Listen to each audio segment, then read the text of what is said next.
May bago akong balita sa kalawakan.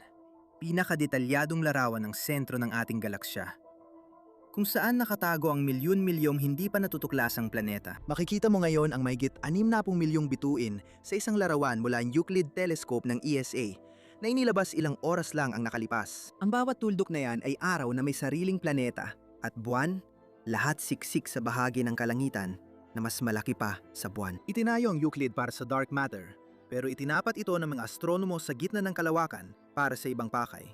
Karamihan sa mga planeta ay hindi natin nakikita dahil maliit o mahina ang liwanag. Pero minsan, may bituin na dumadaan sa harap ng iba at nababaluktot ang liwanag nito.